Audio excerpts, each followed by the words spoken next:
रहस्यमयी और अद्भुत कथा है विष कन्या की। विष कन्या उन लड़कियों को कहा जाता था जिनका शरीर विषाक्त होता था और उनके संपर्क में आने वाला व्यक्ति मृत्यु को प्राप्त हो जाता था। ये कहानियां चंद्रगुप्त मौर्य और उनके गुरु चाणक्य के समय की। चाणक्य, जिन्हें कौटिल्य या विष्णुगुप्त के नाम से भी जाना जाता है, एक महान राजनेता और रणनीतिकार थे। चंद्रगुप्त मौर्य को मगध का सम्राट बनाने में चाणक्य की महत्वपूर्ण भूमिका थी। उनके जीवन में राजकीय षड्यंत्र और षड्यंत्रकारियों से निपटने के लिए अनगिनत रणनीतियां बनाई गई थीं। चाणक्य का उद्देश्य यह था कि वे मगध को एक शक्तिशाली राज्य बनाएं और नंद वंश का अंत करें की योजना बनाई थी।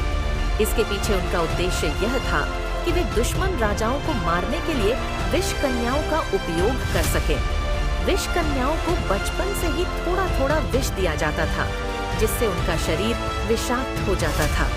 जब वे बड़ी होती तो उनका संपूर्ण शरीर विषाक्त हो जाता था और जो भी व्यक्ति उनके साथ निकट संपर्क में आता वह तुरंत मृत्यु को प्राप्त हो जाता। इस योजना के तहत कई लड़कियों को विष कन्या बनाया गया।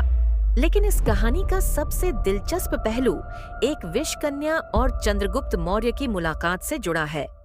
चाणक्य ने चंद्रगुप्त की सुरक्षा के लिए कई विष कन्याओं को तैयार किया था, लेकिन एक बार एक विष कन्या खुद चंद्रगुप्त के निकट आ गई। चाणक्य को जैसे ही इस बात का पता चला, उन्होंने तुरंत चंद्रगुप्त को दूध का सेवन कराया, जिसमें थोड़ी मात्रा में विष मिला हुआ था।